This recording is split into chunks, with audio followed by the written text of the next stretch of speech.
Ini yang mungkin bisa dibaca dengan Dian Feng Yaogue dengan membuat 4 atau 5 tough boots yang mungkin bisa dikeluarkan. Tapi tentunya dengan adanya chip, makro ini bakal menjadi power utama dari GK. Sementara dengan adanya Nolan dan juga Chow Pick Off yang akan menjadi powernya dari teman-teman Dian Feng Yaogue. Oke, kita akan lihat apakah ini akan menjadi match point untuk di FYZ atau ternyata jadi satu buah sign untuk GK Esports bisa mencuri 1 poin. So, tanpa berlama-lama lagi kita langsung terbang ke Land of Dawn untuk melihat pertandingan di game yang kedua. Pertemuan antara GK berhadapan dengan di FYZ. Yes, itu dia dengan adanya game pertama. Tadi yang menang dengan sangat-sangat baik ya oleh teman-teman dari Dian Feng Yaogue. Cuman sekarang kita pindah di game kedua dengan setup dan juga power yang sangat berbeda dibandingkan dengan game yang pertama. Even sekarang deh lihat bagaimana adanya invasi kecil-kecilan yang datang dari Chow dengan dia menggunakan Concussive Blast dan juga Tenacity. Ini yang bakal ngebuat pokingan damage awal bakalan sangat-sangat kuat. Ditambah lagi dengan Nolan yang emang fokusnya ngambil ke arah Rapture plus adanya Demon Hunter. Ngebuat jungling potensial bakal makin cepat lagi. Dan kalau kita ngomongin jungling potensial ini juga mulai ada satu buah tamu yang tidak diundang. Flicker for defensive terdengar, Pixiu nyaris menjadi korban jiwa dari peperangan yang terjadi di area river. Tapi nampaknya setup tersebut gagal untuk bisa menumbangkan dan menciptakan 1 poin first blood atas kedua belah tim. Ya, dan pada akhirnya kita ngelihat bagaimana dari kedua belah tim ini udah punya early agresif yang sangat-sangat tinggi ya. Keagresivitasan yang sangat tinggi bermula dari adanya Vexana, ngelawan dengan adanya Chow, ditambah juga dengan screening tadi yang dilakukan. Akhirnya ada sedikit perpecahan tadi untuk di arah mid agak ke top lane ya. Di arah Turtle Pit tadi kalau nggak salah. Yang ngebuat hampir banget tadi Pixiu-nya tumbang. Dan enaknya untuk high loss di arah Roamer ya gitu. Bisa megangin lawan lah. Siapapun yang mencoba untuk melakukan invasi. Nyalain Ring of Punishment. Dan bisa nge-slow down mereka.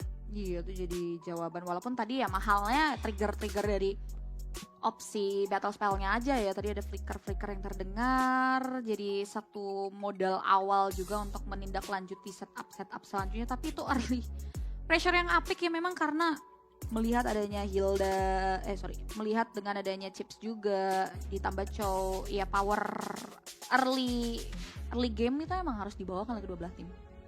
Ya, dan tentunya ini bakal menjadi salah satu power yang gimana ya? Beda cara, tapi sama-sama early sih Cipi menurutku. Yang satu makronya bagus, yang satu early pick of damage-nya juga bagus gitu loh. Jadi tinggal tergantung dari strategi dan juga mentality yang dibawakan. Cuman perbedaan besarnya mungkin ada di jungle-nya sih. Dimana dengan Seno sudah masuk level 3, ini potensi untuk bisa ngedamage-nya lebih besar dibandingkan dengan Nolan yang belum ngebuka fracture-nya. Seno ya. Baru kebuka nih. Udah mulai aware dengan banyaknya hal-hal yang mengarah ke arah dirinya, mengingat tadi performa Seno bener-bener ditutup habis-habisan oleh tim lawannya. So far so good.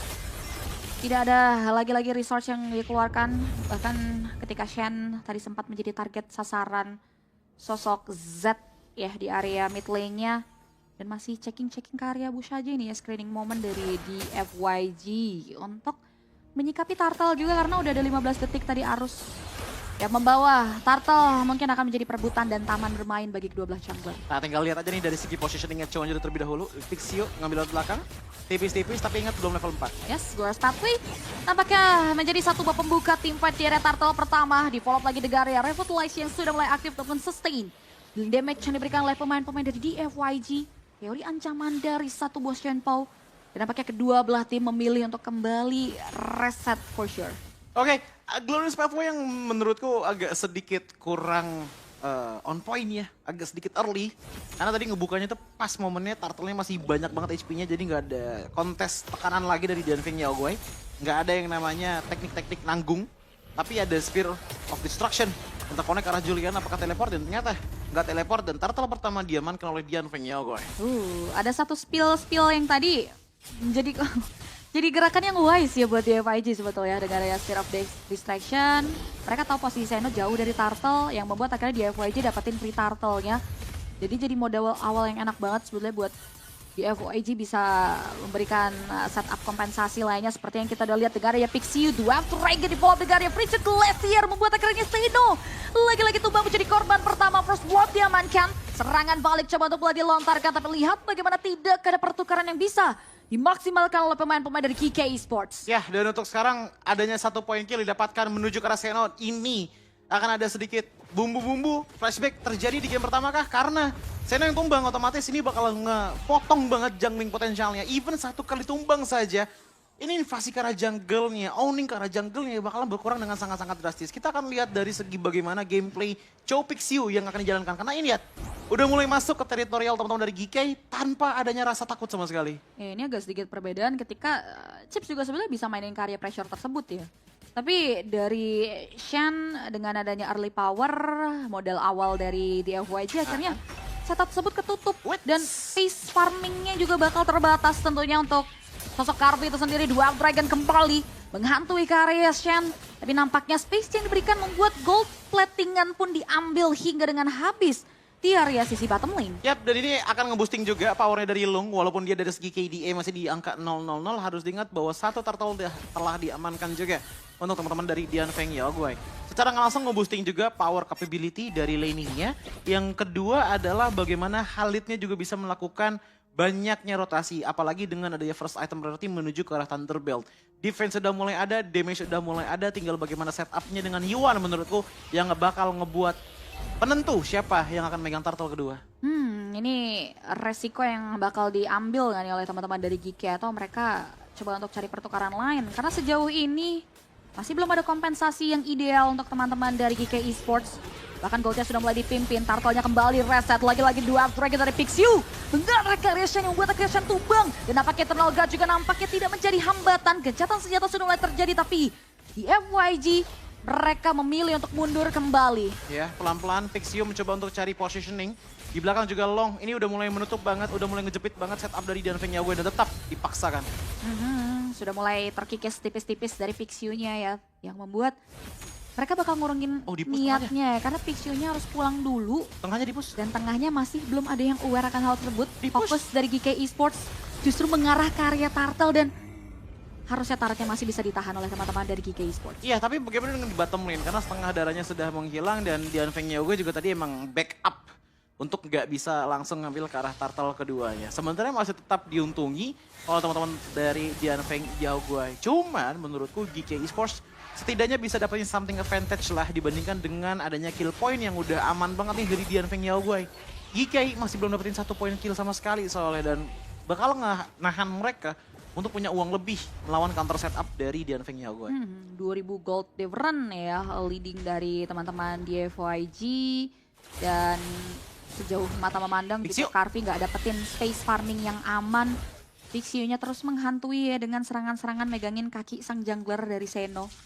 Tapi ya nggak mau coba untuk diterusin nih. Dan ya ini masih bakal ngasih ancaman-ancaman belaka sebetulnya ya Pixiu nih dengan keunggulannya. Apalagi kali ini Pixiu udah mulai nggak sendirian. Sudah mulai membawa kawanan yang ternyata hanya mengancam aja di area bottom lane. Tapi yang aku notice ya, untuk Shen, ini portalnya bisa dibilang nggak terlalu banyak dibuka kepada teman-teman dari Dian Feng Yaoguai gitu loh. Dan otomatis ngebuat Dian Feng Yaoguai juga di keadaan yang mungkin gak terasa terancam kali ya, Pi. Bahasa yang paling tepatnya dengan adanya chip. Walaupun aku bilang tadi makronya ini bakalan kenceng banget, tapi lihat deh posisinya teman-teman dari Dian Feng Yaoguai. Pixiu di mana, Lung di mana, Nolan dari Z di mana, even dari itemnya pun di sini kita bisa ngelihat bahwa dua item udah cocok banget dan cukup banget ngasih damage instan karena teman-teman dari GK Esports. Iya, kita belum menemukan synchronize dari Shen punya power portal shortcut dengan adanya 4 pemain lainnya ya untuk GK Esports itu sendiri. Dan masih coba untuk dicari inputnya, jawaban dari teman-teman GK untuk bisa bangkit. Karena menit ke-7 ini masih 2-0 dari segi eliminasi. Dan di FYG pun masih disiplin ya tentunya dengan pattern mereka yang gak buru-buru. Mereka benar-benar tungguin tempo permainan dari GK mengingat turtle yang terakhir juga ini mungkin saja bisa jadi perebutan kembali nih untuk teman-teman dari GK dan juga di FYG. Ya, dan sekarang teman-teman dari di FYG sepertinya mencoba untuk cari celah besarnya. Karena dari tadi mereka cuma dapetin celah-celah kecilnya dulu nih Cipi. Dari turtle, terus tambah lagi dengan 1 turret. Tapi selebihnya mereka emang agak sulit untuk bisa dapetin turret berikutnya. Semenjak untuk di area tengah, ke sana. Defense-nya kuat banget. Strong ya, smile dari GK Esports. Di area top lane sebenarnya hampir ada 1 turretnya di FYG yang hampir runtuh. Cuman memang dengan adanya Moskov ini yang ngebuat jadi kayak mapping awareness-nya juga dari di FYG jauh bisa dilingkupi ya untuk ngedinel hal-hal pertukaran yang bisa di-create oleh GK. Turtle terakhirnya diamankan lah di FYG. Dan lagi-lagi untuk tidak ada pertukaran nih so far untuk GK. Tapi ini jadi kayak time bomb gitu gak sih, Pi? Dengan permainan yang bisa dibilang lumayan pasif ya. Tapi lihat deh, gold network difference-nya tuh makin lama makin menjauh malah, Pi. Yep. Karena ngelihat dari segi jungling potensialnya juga udah mulai diambil satu persatu. Julian yang gak dikasih resource sama sekali dan bahkan di-hit habis-habisan. Itu padahal ada Seno di depan batang hidung dari Lung. Buka portal Tapi kan? nggak jadi ancaman, Tarat masih tetap bisa diamankan. Shortcut Tengahnya? mengundang beberapa pemain, tapi lihat bagaimana counter setup dari GK Esports. Tidak bisa membuat adanya pertukaran. Central Tarat dari teman-teman GK kembali diamankan oleh teman-teman dari DFYG. Dan bahkan kali ini Raging Sandstorm kembali terdengar terbuka. Dan bahkan satu pemain harus tumbang di tangan seorang Lung yang sepaket kembali dengan adanya Tarat. Inner top yang diamankan begitu saja lah pemain-pemain dari DFYG. Ya, dan ini ngebuat teman-teman dari GK Esports makin di keadaan yang berbahaya lagi justru karena 30 detik lagi Lordnya akan muncul. Ditambah dengan adanya inisiasi dari top lane tadi yang agak bimbang menurutku datang dari GK Esports untuk ngedefense atau enggak. Ngebuat akhirnya Senonya tadi lumayan kejepit dan hampir banget tumbang. Tapi karena mereka semua backup dari GK Esports, akhirnya Tarat di top lane pun didapatkan. Dan karena ada distraksi ke arah atas di mana Senonya pengen coba untuk dijagain tadi kan. Itu ngebuat akhirnya middle-nya open. Dan dengan hal yang kecil kayak gitu akhirnya dapat keuntungan banyak untuk Dian Feng Yaogue dan Shen. Juga terpick off. Yes, itu dia. Bicara soal open, ada war yang di-open juga oleh teman-teman dari tim di FYG yang membuat akhirnya ada penculikan yang tidak membuahkan hasil manis ya. 0 poin. Belum pecah telur nampaknya bagi teman-teman dari GK Esports. Yang buat akhirnya Dian Feng Yaogue bisa mengamankan objektif Lord yang pertama. Dan harusnya ini orientasi untuk advantage Lordnya bisa sebesar itu loh. Banyak banget sih ini pasti advantage-nya karena ingat untuk passive Tarat di arah top lane sudah pecah.